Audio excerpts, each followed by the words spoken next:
Hello and welcome to In Depth. I'm Tina Jha. The Armed Forces Special Powers Act has been a subject of intense debate in the country. It's an act of parliament that provides, among other things, legal immunity to armed forces for their actions in disturbed areas. Now, this very provision has brought the act under severe scrutiny by human rights activists who argue that it makes the armed forces a threat to the very people it is meant to protect. Let's try to understand the debate on what makes AFSPA a necessity for the country and why is it needed in some places.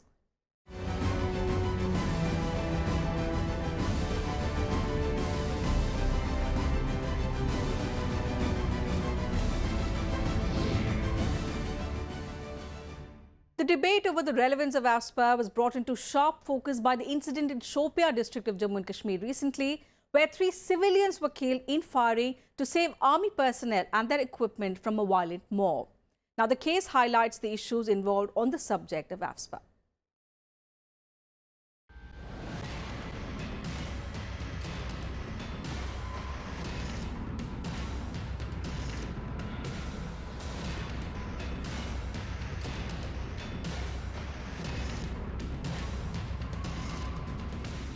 On March 5th this year, the Supreme Court put on hold investigations into the death of 3 civilians who were killed in the Shopia firing case in Jammu and Kashmir. The case relates to an incident in January when an army convoy that was on military duty in an area under the AFSPA was reportedly pelted with stones by a mob. 3 civilians were killed in the retaliatory firing by the army. After the incident, Chief Minister Mehbooba Mufti filed an FIR for attempt to murder and murder under Section 302 and Section 307 of the IPC. The PDP said the army had the right to use its special powers under AFSPA, but it does not have a license to kill. Hindustan में एक कानून है armed forces special powers act, जो ये कहता है कि अगर उसको कहीं भी किसी भी राज्य में लागू कर दिया जाए तो जो आर्म्ड फोर्सेस हैं या पैरामिलिट्री फोर्सेस हैं उनके लोगों के ऊपर उनका कोई प्रोसिक्यूशन नहीं हो सकता किसी अपराध के लिए जब तक कि केंद्र सरकार या आर्मी अथॉरिटी उसका परमिशन ना दे दें. A civilian court put on trial Major Aditya Kumar and other personnel who were allegedly involved in the incident. Major Aditya's father, Lieutenant Colonel Karamveer Singh, moved the Supreme Court, claiming that his son was named in the FIR in a wrong and arbitrary manner. In its reply to the Supreme Court's notice, the central government said that the state police could not have filed a case against the army personnel without its permission. Lieutenant Colonel Singh further said Major Aditya Kumar was not even present at the spot during the firing. The army also says Major Aditya of the 10 Garhwal Rifles was leading the administrative convoy and was at some distance away from the site. Lieutenant Colonel Singh also says his son's intention was to save army personnel and property, and the fire was inflicted only to impair and provide a safe escape from the mob. The centre claimed that the army has an exemption under Section 7 of AFSPA. It contended that in such cases an FIR cannot be filed against any officer. Ruling on the petition, the Supreme Court said Major Aditya is an army officer and cannot be treated like an ordinary criminal by the Jammu and Kashmir police. A 3-judge bench stayed the investigation into the Shopia firing till April 24th. The incident brought to the fore once again the debate on the need for the Armed Forces Special Powers Act in a state like Jammu and Kashmir. देखिए, पहले तो दुनिया में सेनाएं जो होती हैं वो युद्ध के लिए ट्रेन होती हैं, युद्ध के लिए तैयार होती हैं. उनको सिविल लॉ के बारे में कोई ट्रेनिंग नहीं दी जाती. इसलिए जरूरी है जब उनको सिविल माहौल में एम्प्लॉय किया जाए तो उनको लीगल प्रोटेक्शन होनी चाहिए. दुनिया की कोई आर्मी सिविल एरिया में इन्वॉल्व नहीं होती जब तक उनको लीगल कवर नहीं मिलता. Under AFSPA, prosecution of an armed forces personnel by a civilian court can only take place after central government gives the sanction. This would be from the Ministry of Defence for Army Personnel or the Ministry of Home Affairs for Paramilitary Forces. Political disputes, incidents of stone pelting and terrorist attacks are not new in Jammu and Kashmir. In such conditions, the army believes AFSPA is important for them to help keep violence under check. Human rights activists advocate just the opposite. They argue that AFSPA gives excessive power to the army and diminishes the responsibilities of the army towards civilians. In a scenario where both national security and civilian safety are paramount, the two arguments on AFSPA have always made it a challenging task for any government or even the judiciary to conclusively rule on any one side. With inputs from Leena Sharma, Bureau Report for Rajya Sabha TV. What exactly is the Armed Forces Special Powers Act? The Parliament passed AFSPA 45 years ago, giving the government the authority to impose it in areas that it identifies as disturbed. AFSPA gives many privileges to the army, including legal immunity for their actions. The Armed Forces Special Powers Act was passed on 11 September 1958. It was introduced to check violence in the northeastern states. But in the 80s and the 90s, amid heightened insurgency, it was introduced in Punjab and Jammu and Kashmir.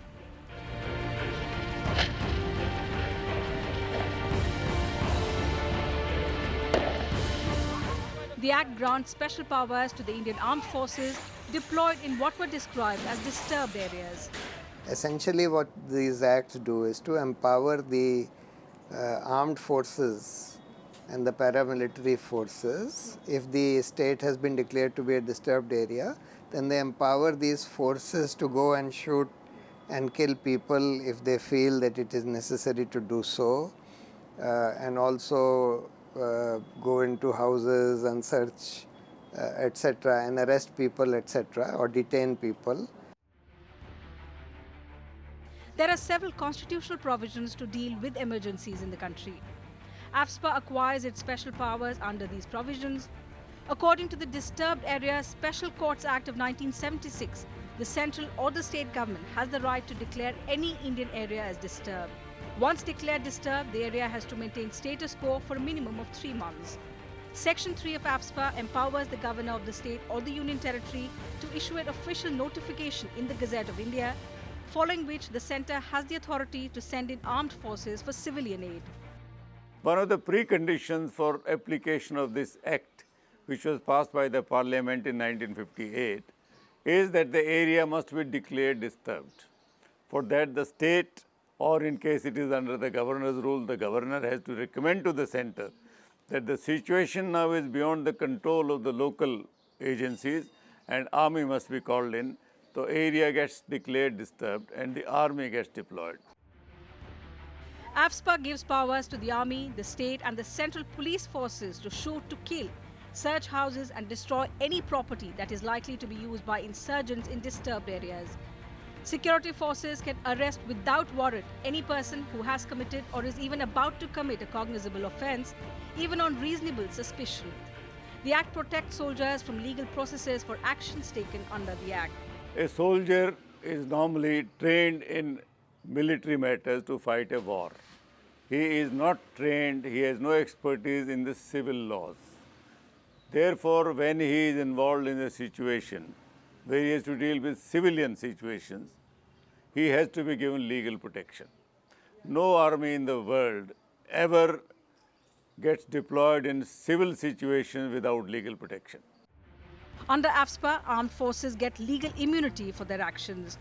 Authorized officers can be only prosecuted with prior permission of the central government. The Act also protects witnesses from prosecution. But a debate has been underway in the country for many years in favor of repealing the AFSPA. Those who argue against it say that military officers with unlimited power and no accountability can misuse the law. In 2012, the United Nations asked India to repeal the Act, saying it has no role to play in a democracy. Human Rights Watch claimed that AFSPA contains elements of abuse, discrimination and suppression. But the army is against the repeal. It calls AFSPA an enabling provision that is extremely vital to handle insurgency. With inputs from Leena Sharma, Bureau Report, Rajya Sabha TV. There have been many debates over the Armed Forces Special Powers Act. Its constitutional validity has often been questioned. In this report, let's take a look at how the Act came into existence and its past usage in the country.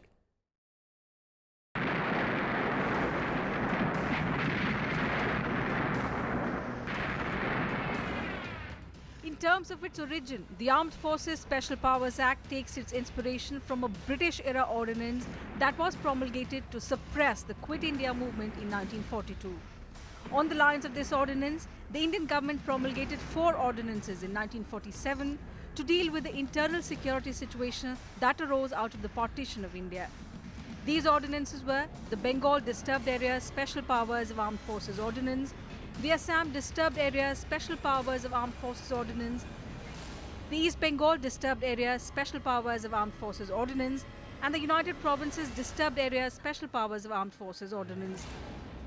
These ordinances later became acts but were repealed in 1957. But just a year later, in 1958, the growing Naga insurgency forced the government to bring it back as the Armed Forces Assam and Manipur Special Powers Act 1958. Gradually, the scope of the act was extended to all the 7 northeastern states. The AFSPA started in 1942 by the Britishers to control the Quit India movement. After independence in 1958, when the Nagaland situation became worse, it was introduced there. Then it got extended to other northeastern states. 1983, it was extended to Punjab. And in 1990 to J&K as the situation developed. One of the preconditions for application of this act, which was passed by the parliament in 1958, is that the area must be declared disturbed. In 1952, the Naga National Council called for a total boycott of the first elections in India. No Nagaland citizen filed nomination or cast vote in the elections that were held simultaneously for Lok Sabha and state assemblies. The boycott later extended to government schools and officials. In order to deal with the situation, the Assam government imposed the Assam Maintenance of Public Order Autonomous District Act in the Naga Hills in 1953 and intensified police action against the rebels. But as the situation worsened, Assam deployed the Assam Rifles in the Naga Hills and enacted the Assam Disturbed Areas Act of 1955, thereby providing a legal framework for the paramilitary forces and the armed state police to combat insurgency in the region. However, even the Assam Rifles and the state armed police could not contain the Naga rebellion. On 23rd March 1956, the rebel Naga Nationalist Council formed a parallel government called the Federal Government of Nagaland. On May 22, 1958, the Armed Forces Assam and Manipur Special Powers Ordinance 1958 was promulgated by then President Dr. Rajendra Prasad. On 11 September 1958, the ordinance was replaced by the Armed Forces Assam and Manipur Special Powers Act 1958.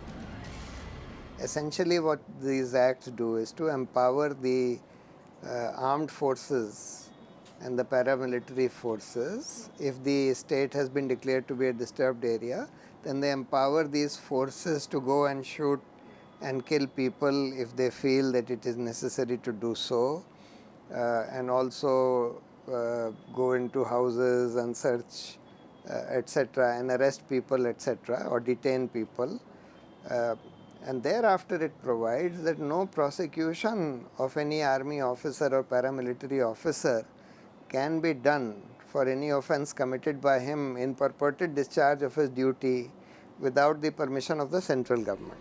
On 6 October 1983, the central government enacted the Armed Forces Punjab and Chandigarh Special Powers Act 1983 to enable the Central Armed Forces to operate in Punjab and the Union Territory of Chandigarh. This act was later withdrawn in 1997. In 1990, the act was extended to the northern state of Jammu and Kashmir as the Armed Forces Jammu and Kashmir Special Powers Act 1990. Recently, in November 2016, the government extended AFSPA in 3 districts of Arunachal Pradesh that were being used by the militants of the National Democratic Front of Bodoland to escape to Myanmar. Bureau Report, Rajya Sabha TV. In 1958, AFSPA was enforced initially in Assam and Manipur, but soon it was invoked in many other states of the northeast and later to Punjab and Jammu and Kashmir. Here's a look at how AFSPA was used to curb insurgency and violence across different states.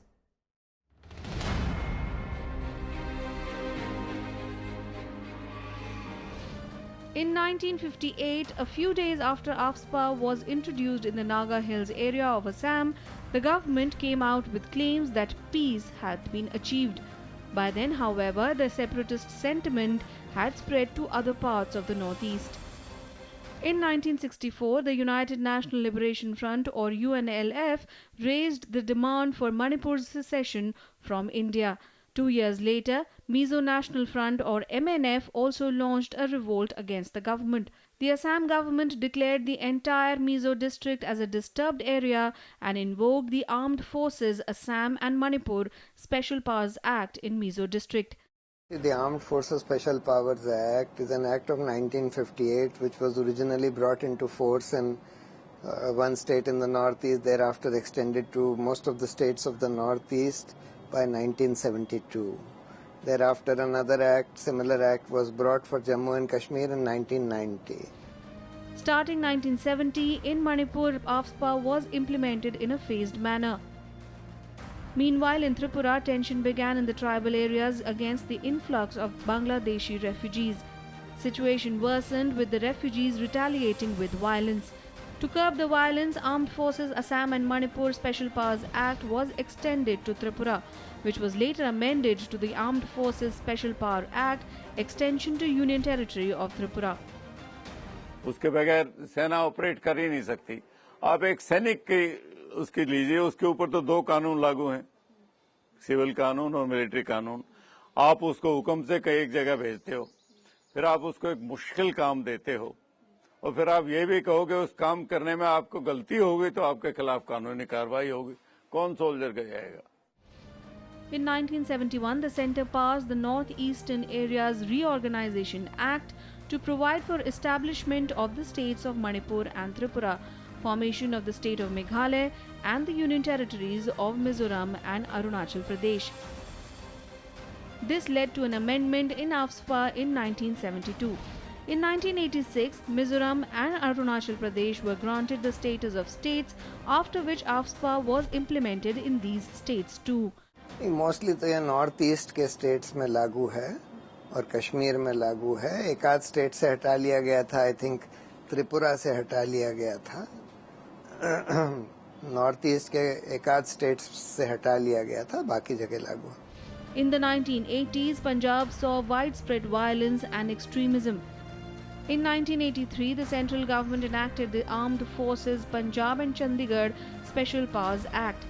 Under the Act, Punjab and Chandigarh were declared as disturbed areas. The Act was withdrawn in 1997, roughly 14 years after it came into force. In 1990, Assam was declared a disturbed state and AFSPA was enforced after violence was perpetrated by the separatist group ULFA. In September 1990, the Armed Forces Jammu and Kashmir Special Powers Act was enacted after a rise in terrorist activities in the state. कहीं पर भी इस तरह का protection नहीं है army वालों को कि भाई उनका प्रोसिक्यूशन ही ना हो सके। इस तरह का प्रोटेक्शन तो कोई भी सभ्य देश में नहीं दिया गया है, क्योंकि यहाँ तो परमिशन दी नहीं जाती। जैसे मैंने बोला, अभी आंकड़े आए हैं कि 47 केस में से एक केस में भी परमिशन नहीं दी गई। In 2015, AFSPA was revoked from Tripura after 18 years. With inputs from Leena Sharma, Bureau Report for Rajya Sabha TV. The debate over human rights and the role of soldiers during times of emergency has been discussed world over. The moot question is, how long can a soldier exercise restraint in an unconventional situation when he is dealing with a mob of angry civilians? How should they differentiate between troublemakers and ordinary civilians? And how they should take care of humanitarian concerns in a grey zone where the enemy is shielded by civilians.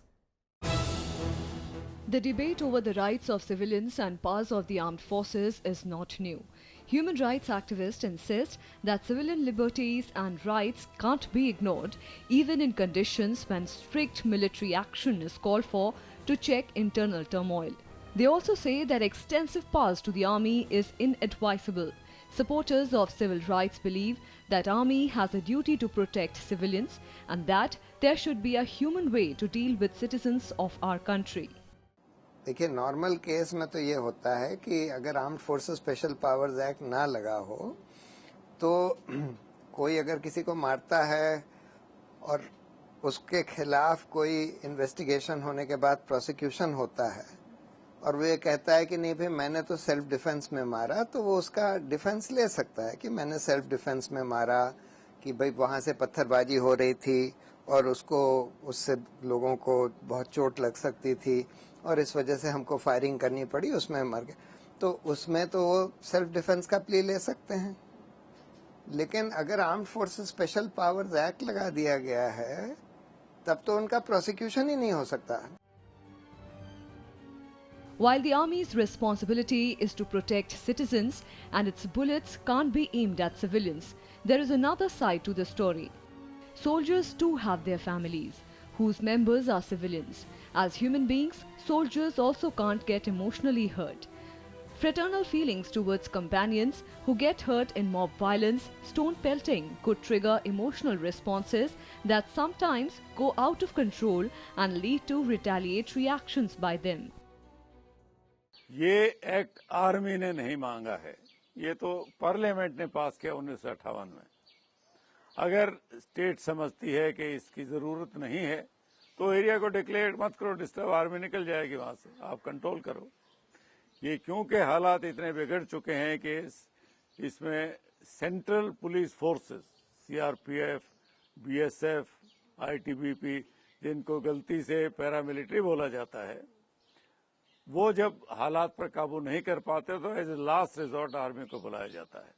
There are also arguments for special powers for the army. In states like Jammu and Kashmir, where local people sympathize with extremists, the question arises as to how the army should restrain itself from the crowd that pelts stones at them. How should the army assess the human rights when it is mobbed? With a gun in hand, how long can they show restraint? At a time when many of their brother soldiers are losing their lives every year in disturbed areas. Troubling questions like these are sidetracked in debates over national security and human rights. ये एक गलत फहमी है कि AFSPA सिपाहियों को unlimited power देता है जिससे वो मर्डर कमिट कर सकें, रेप कमिट कर सकें। ये जानना जरूरी है कि जितनी दिलचस्पी सेनाओं को है कि सैनिक डिसिप्लिन रहें और किसी को नहीं है। अगर सेना अपने सैनिकों को ऐसी खुली लिबर्टी देगी तो वो सेना टूट जाएगी। खुद मेरा अपना तजुर्बा है, मेरा नागालैंड में बहुत टेन्योर मैंने किए हैं। एक जवान ने 2 सिविलियन को मर्डर किया था जिसकी कोई वाजिब वजह नहीं थी। उसका कोर्ट मार्शल किया था हमने, ओपन कोर्ट में किया था, जहां उनके रिश्तेदार भी बुलाए थे, मीडिया वाले भी आते थे। 18 दिन की कोर्ट बैठने के बाद उसको मौत की सजा दी गई थी। The history of special powers of soldiers in developed countries is older than India. In Russia, the life of a soldier is considered valuable to a common man. Although civil rights are given more importance in the US and the UK, there is no dearth of respect for the soldiers. The civil rights became important in America after the 10th Amendment to the Constitution. Despite this, it is believed that a soldier there has more knowledge about the constitutional rights of the citizen than they themselves. But a soldier is expected to follow the law as much as a common citizen. With inputs from Leena Sharma, Bureau Report, Rajya Sabha TV.